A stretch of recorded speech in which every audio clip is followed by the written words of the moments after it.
Frankly, I will tell you this because I know your feelings about Carol Becker. But back in 2009, I was a reporter and I was interviewing her about the referendum that would have abolished the Board of Estimate and Taxation and given the job to the city council. And in the middle of an interview, she stopped and said, you should be on the Board of Estimate and Taxation. And I said, well, Carol, I couldn't do that. I'm a reporter. I can't do that sort of participation in public life. But it planted a seed.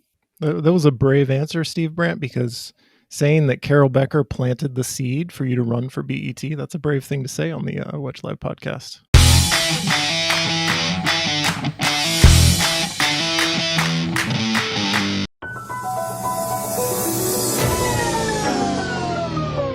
We're rolling.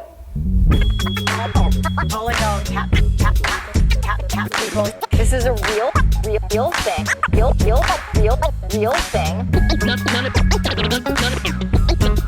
None of you have the balls to stop this. Stop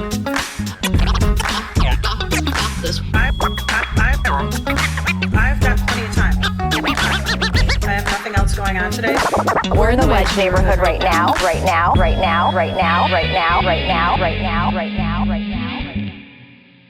This is the Wedge Live podcast, and my guest today is Steve Brandt, who's running for the Minneapolis Board of Estimate and Taxation. Welcome to the show, Steve. Thank you. And just a little background for our audience, we just went through 20 minutes of trying to get this set up. Quite an ordeal. How do I sound? Talk a little more. Steve Brandt, candidate for BET. Okay. It's a Steve borrowed Brandt. headset, so I Am think I I'm getting turning louder? it up by squeezing the top of it. And now Steve and I are best friends. Absolutely. Okay. So let's start with something that's not necessarily BET related, but just talking about how you have experienced the last year in Minneapolis as a resident. It's been a rough year with the pandemic, with the police murder of George Floyd last summer, and the unrest, and continuing concerns about the economy, public safety. Just where are we right now? How do you feel about Minneapolis, and what's your outlook for the future? I think this is the most fraught time since I've lived in Minneapolis, and that goes back 44 years in this location, and even longer if you go back to when I started at the U.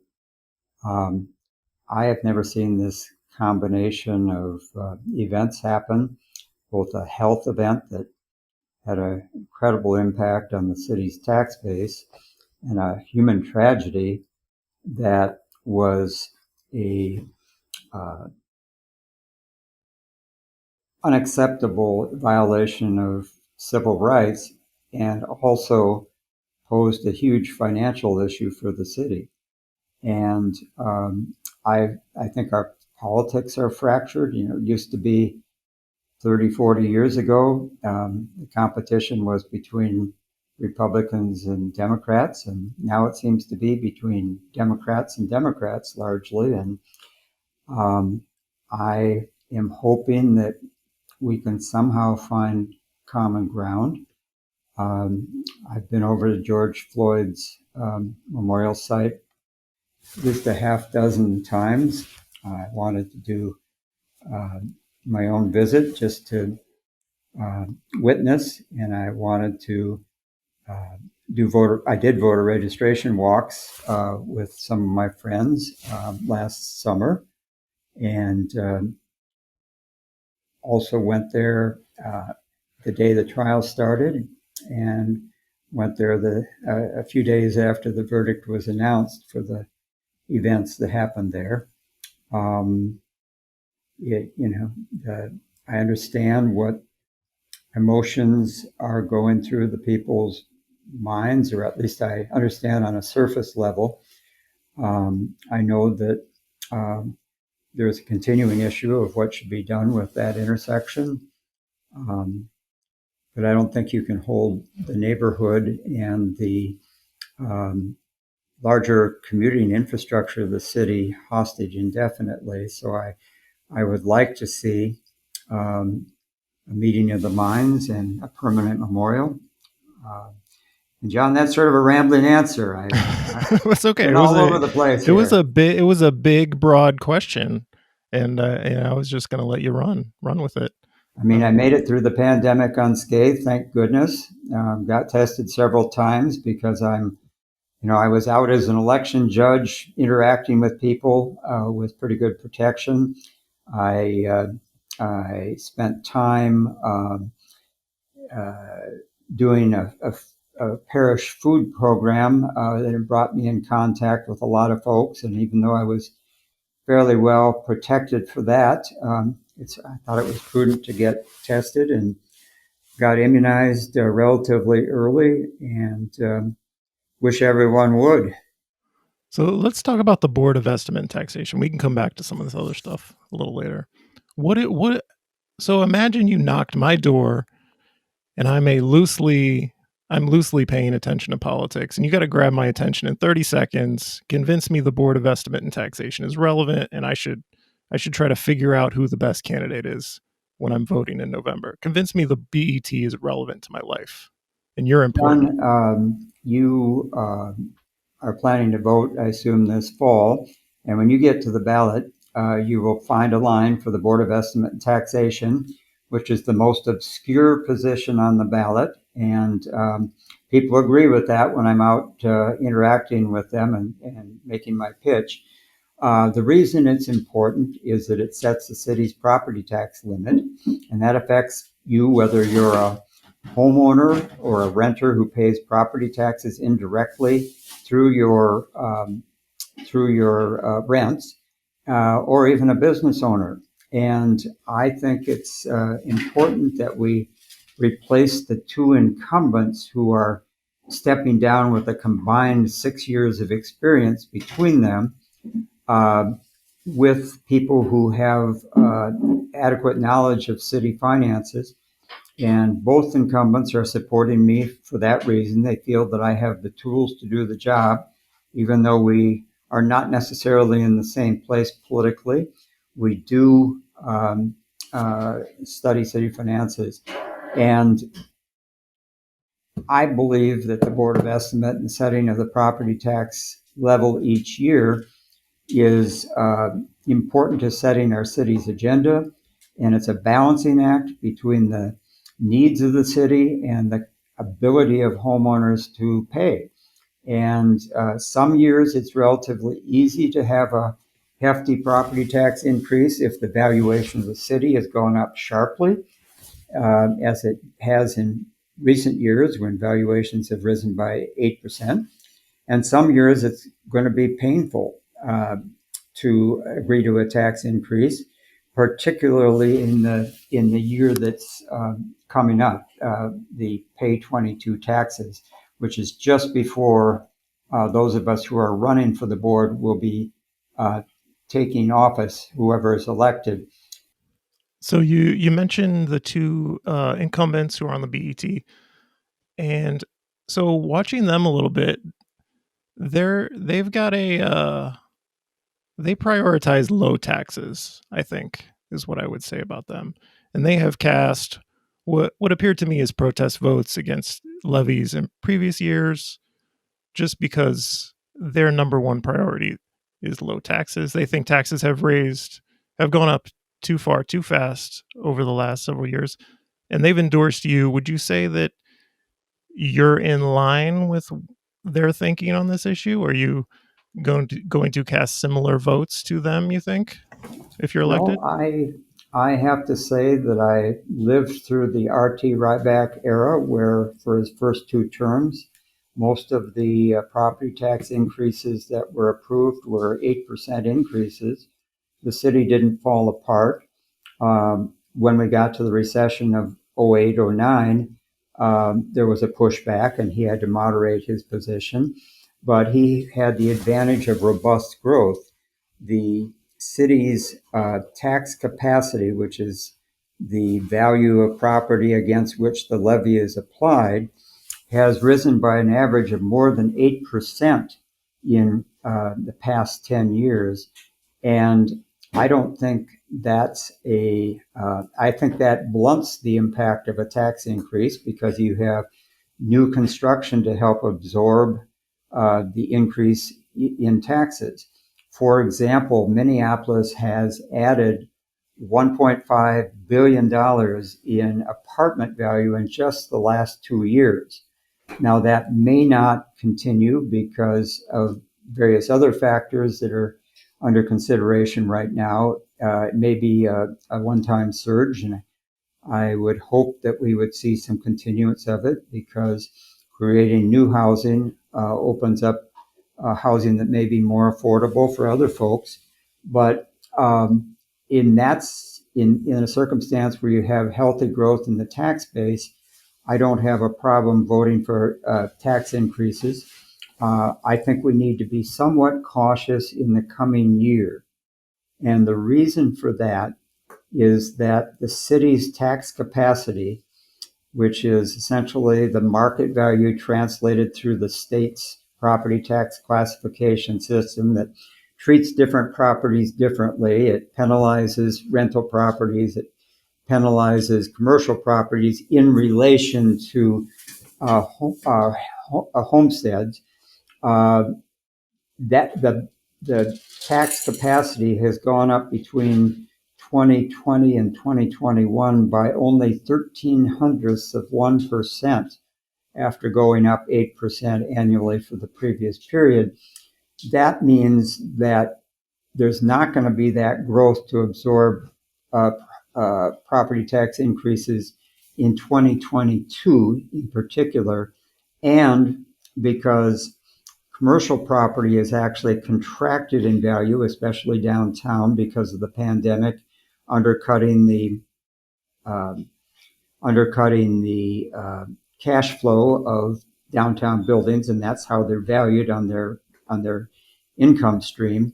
The burden is going to shift in 2022 to homeowners, and it's particularly and to renters. Because rental values have continued to increase. And it's going to particularly be an issue on the north side, where people can least afford higher property tax bills, and where a lot of black and brown homeowners and renters live. And those people pay property taxes regardless of whether they pay it through their escrow with their mortgage or whether they're paying it through their rent. And so we've seen some increases in the vicinity of 23% in average assessment in the Fifth Ward over the last 2 years.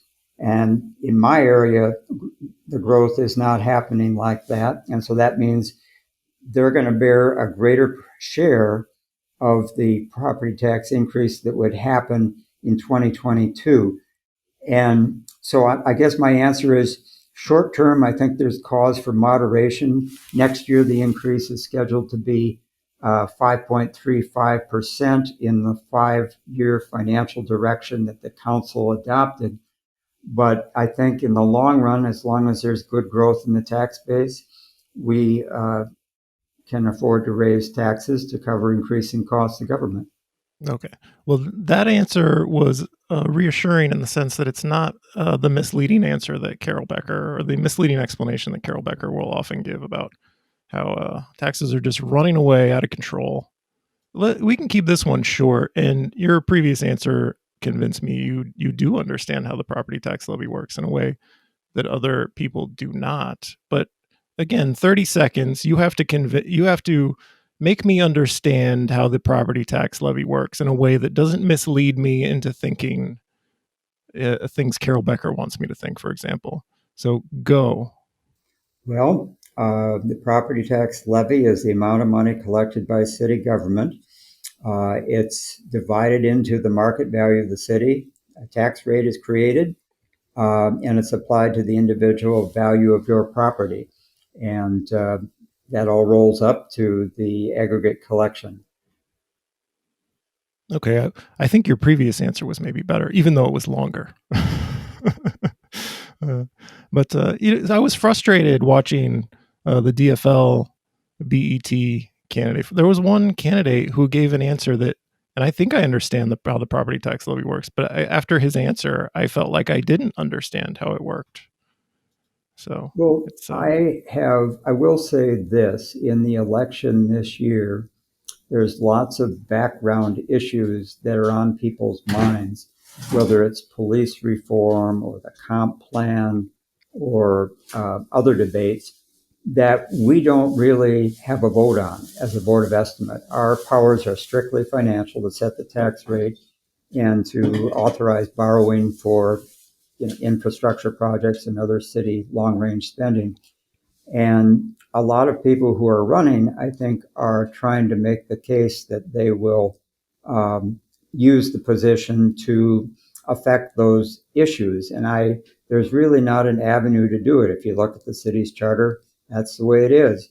Now, I think there is room for greater tax fairness in our system in Minnesota, but that's a state level ask, and you need to get the city council behind you if you're going to go down that road. I would like to see a system that's less onerous for renters. Right now, 1% of your home's value becomes your tax capacity if you are a homeowner. If you're a renter, it's 1.25% of value. I should say the landlord. The calculation is 1.25% of your home's value becomes your tax capacity, and that then, of course, ripples through people's rents. And it's hard to create affordable housing if you're penalizing people for in a way that you're not taxing property owners who own their homes. Let's talk about your transition from journalist to candidate for office. I imagine it's not fun being a candidate for office. It doesn't look fun to me. Being an elected official doesn't seem fun. You're retired. Why do you want to do this with your life? You could be, I don't know, you could be fishing, you could be hiking, you could be enjoying the outdoors. Well, What's John, what compelled you to do this? BET is an obscure office, not wide-ranging powers. So why disrupt your life and do this? John, I'll give you an illustration of how much it disrupts your life. Last year, I mostly recreationally biked about 2,300 miles. This year, I'm barely at 150. If you're a reporter, you spend a lot of time in the corner of the room observing, and sometimes you disagree internally with what you see, and sometimes you internally applaud it. And I built up a fair amount of expertise in the city finances in the years I covered City Hall, and in the years I covered city neighborhoods, the years I covered the park board. And I feel like that's something I can put to good use.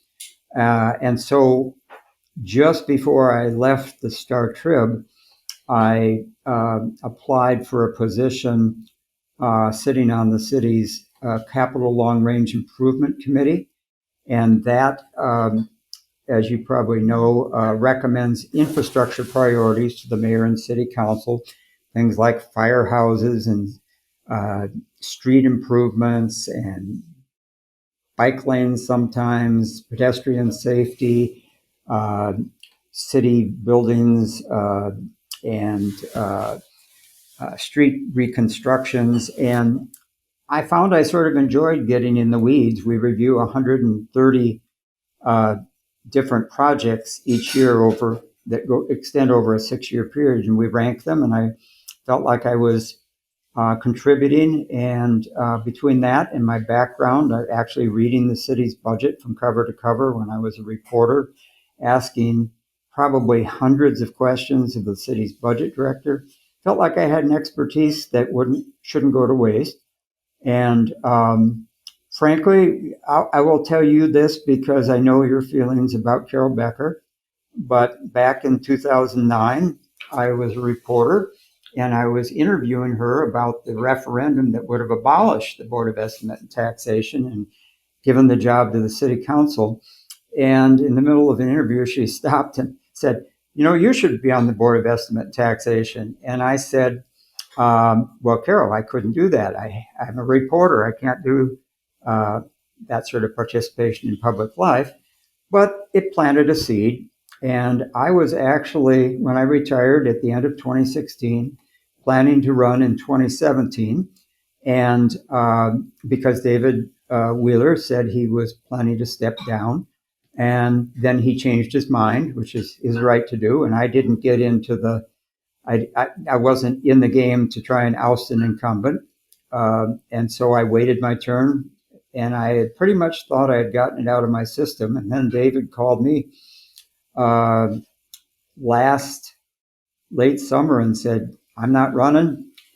You should think about it." And frankly, I went back and forth for weeks because I had a good retirement, and I didn't, you know. You're right. Running for public office is a major inconvenience in your life. My wife is in the background, and she would verify that. She's had to pick up the load, but it's a chance to do service after years of observing on the sidelines and using some expertise that I've built up.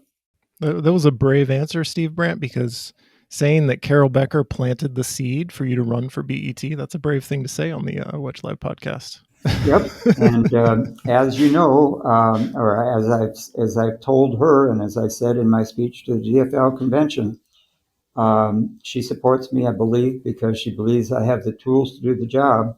But we disagree fairly fundamentally on some issues like policing and the comp plan, and it is what it is.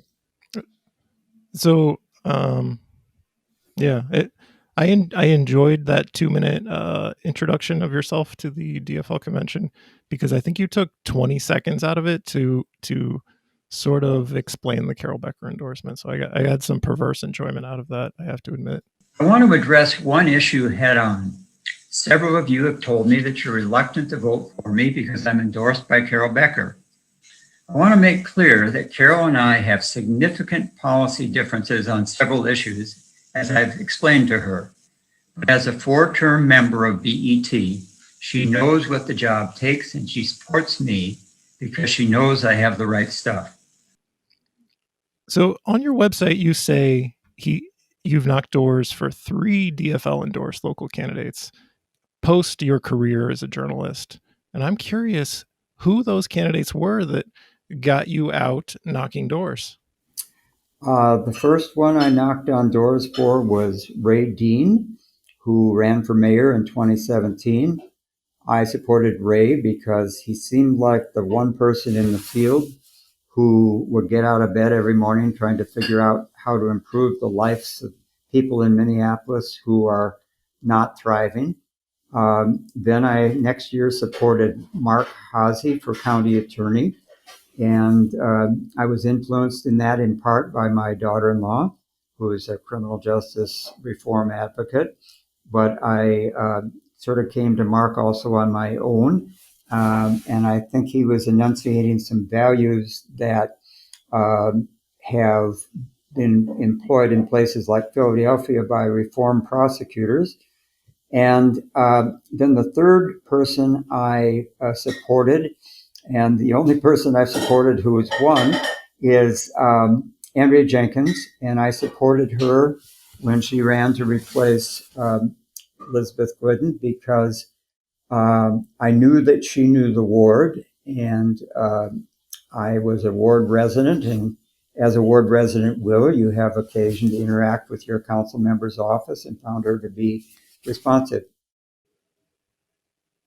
Do you think ideology matters on the BET?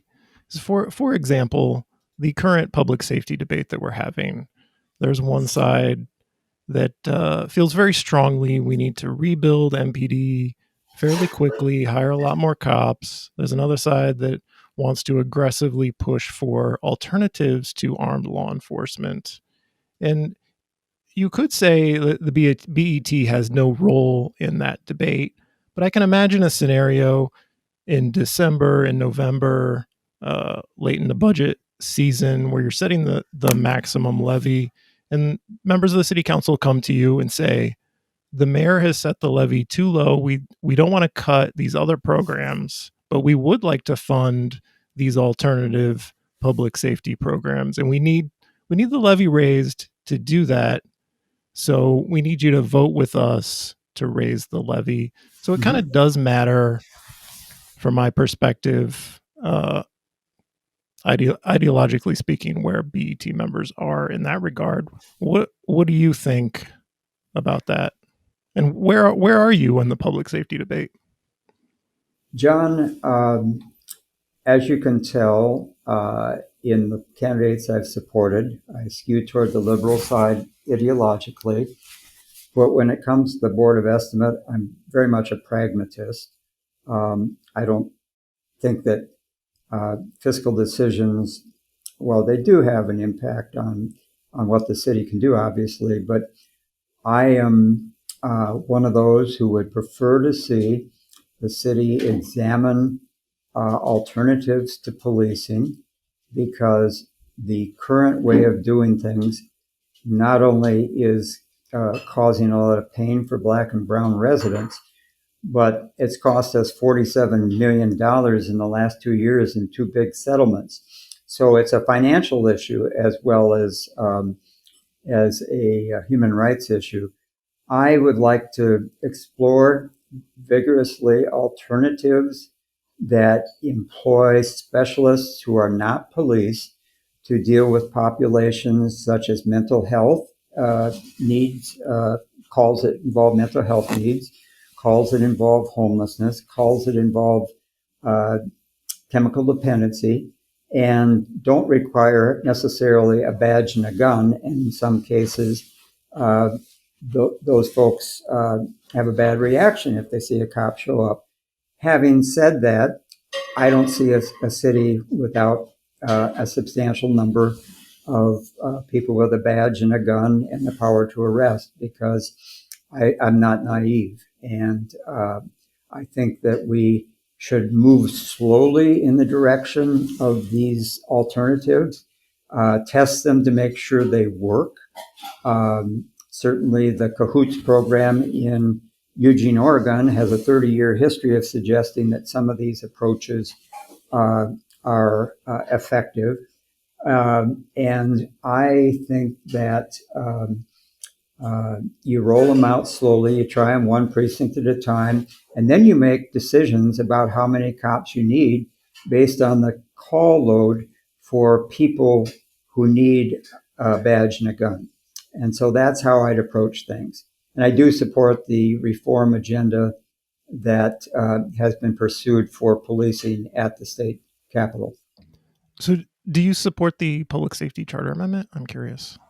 I'm sorry, I can't. Do you support the public safety charter amendment that's going to be on the ballot in November? You know, John, I don't have a problem with the creation of a public safety department.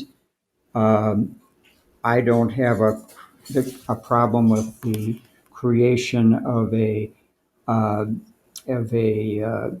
commissioner over that department. But where I have a problem is giving any greater power to the city council than it now has. I don't think police department works well if it has multiple bosses, and particularly if it has 13 bosses on the council and the mayor. I think the mayor has to have, along with the commissioner of public safety and or police chief, day-to-day operational control over the department. And so for that reason, I'm not supporting that particular amendment, even though I'm sympathetic to the larger cause. I mean, there is the argument that the fire department still functions with the council having policy and legislative control over the fire department. You could say, oh, there's 13 bosses of the fire department, but I think the fire department still goes out and puts out fires, and the chief still like makes the calls on that. I don't think the council is looking to get involved with managing things day to day, but larger policy questions for something like the police department. What would be the problem with having the John, I council? think that the council's role should be limited to legislating ordinances when it comes to policing, um, doing the budget when it comes to policing, and then doing oversight hearings. But you often have council members trying to increase patrolling in a given area of their ward. I've never heard of the council members putting pressure on the fire department to uh, change how they approach medical emergencies and fire suppression. Um, So go ahead. Hey, sorry, were you done? I'm done. Yeah. Okay. So so using your experience, you've covered City Hall, right, in Minneapolis? Is that true? Yes. So what do you think about this strong mayor proposal? We've heard the phrase 14 bosses come up in regards to that in addition to public safety. Uh, I am deeply skeptical of the strong mayor proposal, but I'm curious what you think as a longtime observer. How should Minneapolis government be structured? Should we move to a strong mayor system? I think that we should move to a stronger mayor system. Um, you've probably seen the infamous map diagram of the lines of authority in Minneapolis City Hall that was done by cartoonist Dick Ginden back in, I think, the 90s. And it looks like a Rube Goldberg contraption. And I generally favor a stronger mayoral system and having department heads responsible to the council for the things that are the council's purview, such as budget and shaping ordinances and so on. But I think every other type of government practically, the state, the federal, and so on, county government, has one single executive. And I think that's a more efficient way to do government. Efficient is not always better. I mean, I heard so Trudy Maloney, who used to work for the mayor in Minneapolis like decades ago, and now works as the council, manages the city council in St. Paul, like helps them, says that when she was in Minneapolis, she wanted every day for there to be a strong mayor system in Minneapolis. Now that she's in St. Paul, she sees the beauty of the Minneapolis system. There are policies and programs that we have in Minneapolis that came decades before they arrived in St. Paul. So there's some creativity, there's innovation that comes from having 13 people involved with different priorities, hashing things out. And you could say the buck stops with that chief executive, the mayor, if they're ultimately in charge.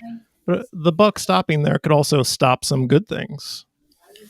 I think that largely from what I've seen over the years, those creative ideas and programs bubble up from below, from the department heads and their division heads, rather than come from the council down. The uh, problem, I think, is what happens when you get conflicting direction as a department head from two different council members who are leaning on you to do things that are two different, sending you in two different directions. Say you're the public works department head, and you've got the public works committee chair leaning on you to go one direction, and the budget chair, who controls your budget, leaning on you to go in the other direction. That's why I think a number of people, we've seen a real exodus of department heads from Minneapolis city government in the last year. I I, think that's one factor in people leaving.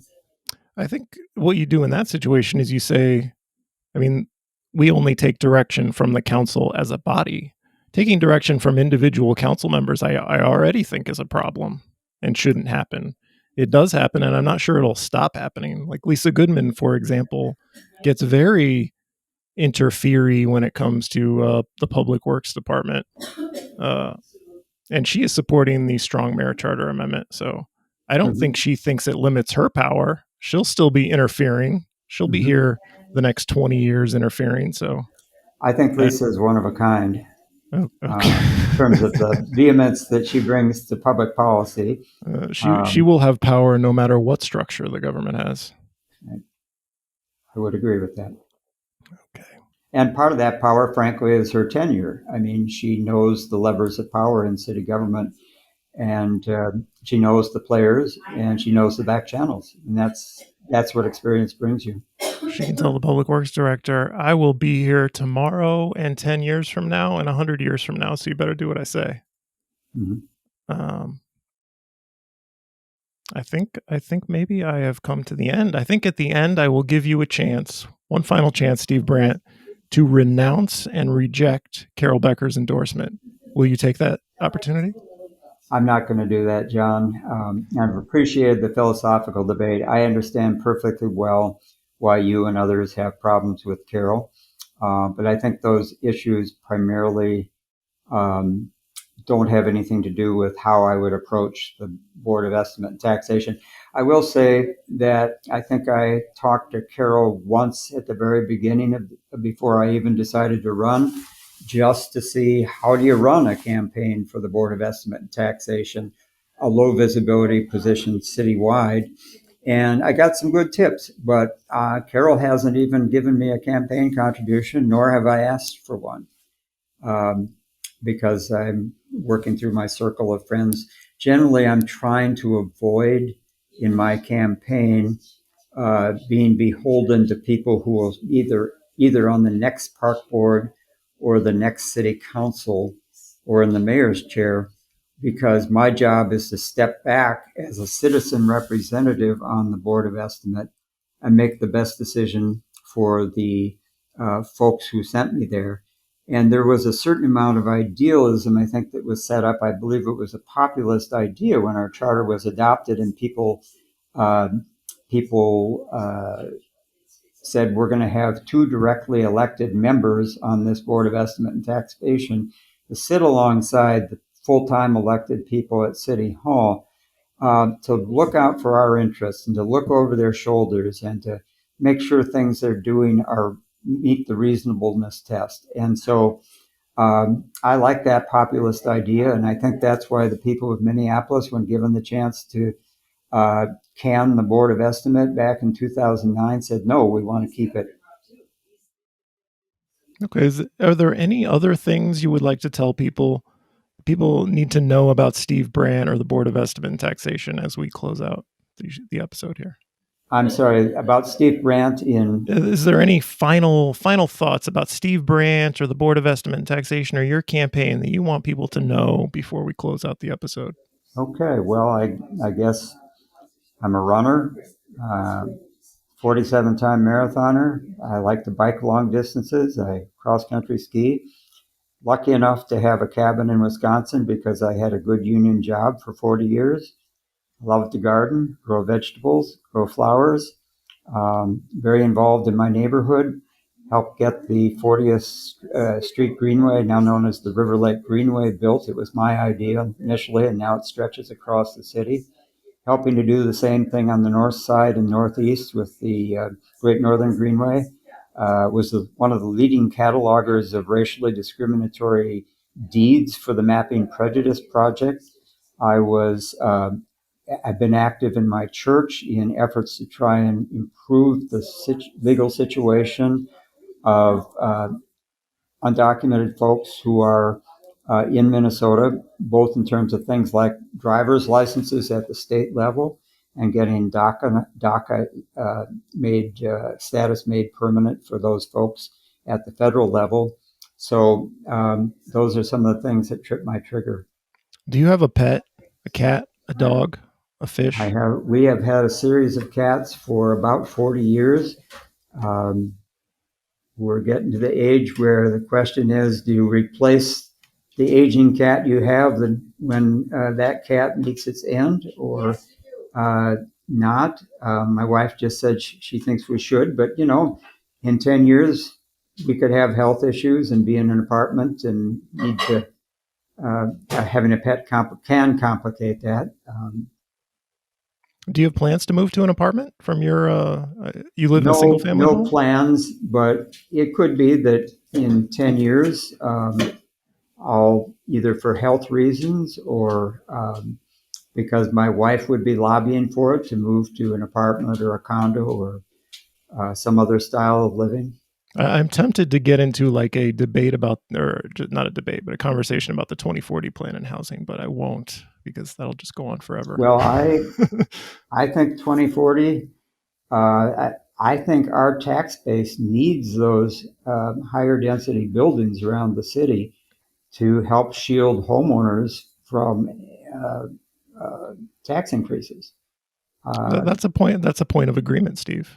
Should we I end mean, here? I just had that argument with somebody who lives this morning with somebody who lives kitty corner from the old Curran site where they broke ground this week on a 5 or 6 story building, and she was arguing. My neighbor was arguing against density, and I was saying, "Look, they're going to help pay our taxes." Yeah, and it also provides people a place to transition to a different size of housing as they need and stay in the city, stay in their neighborhood potentially. Right. Okay. Well, Steve, I enjoyed this conversation. I appreciate you coming on the show, even though I've teased you quite a bit.